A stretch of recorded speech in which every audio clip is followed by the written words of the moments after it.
கிருஷ்ணகிரி அரசு மருத்துவக் கல்லூரி மற்றும் மருத்துவமனையின் முதல்வர் சத்யபாமா வெளியிட்டுள்ள செய்திக்குறிப்பில், தமிழக அரசு சார்பாக அரசு மருத்துவமனைகளில் 52,000 குழந்தைகள் எடை குறைவாக பிறந்து கண்காணிப்பில் இருக்கும் நிலையில், அந்த குழந்தைகளுக்கு பச்சிளம் குழந்தைகள் பாதுகாப்பு பெட்டகம் வழங்கும் திட்டத்தை அமைக்க மருத்துவம் மக்கள் நல்வாழ்வுத்துறை அமைச்சர் மா. சுப்பிரமணியன் சென்னையில் துவக்கி வைத்தார்.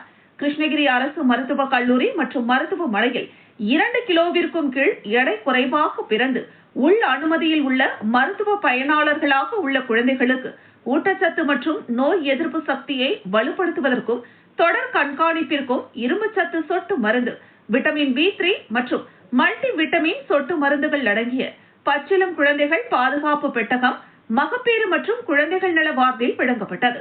இந்த நிகழ்ச்சிக்கு தலைமை ஏற்று முதல்வர் சத்யபாமா குழந்தைகள் பாதுகாப்பு பெட்டகத்தினை 20க்கும் மேற்பட்ட மருத்துவ பயனாளர்களுக்கு வழங்கினார்.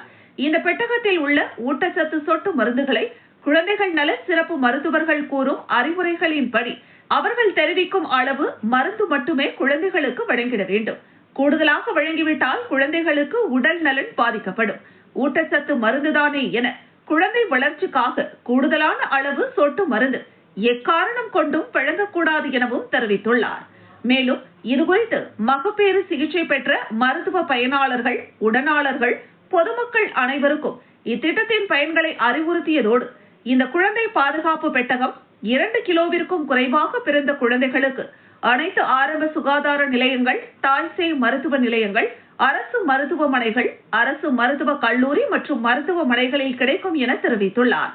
இந்த நிகழ்வில் மருத்துவ கண்காணிப்பாளர் மருத்துவர் சந்திரசேகரன், உள்ளிருப்பு மருத்துவ அலுவலர்கள் மருத்துவர் செல்வராஜ், மருத்துவர் மது, மருத்துவர் கிருபாவதி, மகப்பேறியியல் பேராசிரியர் மருத்துவர் பத்மலதா, குழந்தைகள் நல சிறப்பு மருத்துவ இணை பேராசிரியர் மருத்துவர் கவிதா, குழந்தைகள் நல சிறப்பு மருத்துவர்கள் நாகராஜ், சிவராஜ், முரளிதரன், ஜெயஸ்ரீ, ராமகிருஷ்ணன், மகப்பேறு பிரிவு மருத்துவர்கள், செவிலியர் கண்காணிப்பாளர் சரளா மாதவி, செவிலியர்கள் கோகிலா, சுலோச்சனா, தமிழரசி உள்ளிட்ட செவிலியர்கள் கலந்து கொண்டனர். நிறைவாக நிர்வாக அலுவலர் சரவணன் நன்றி கூறினார்.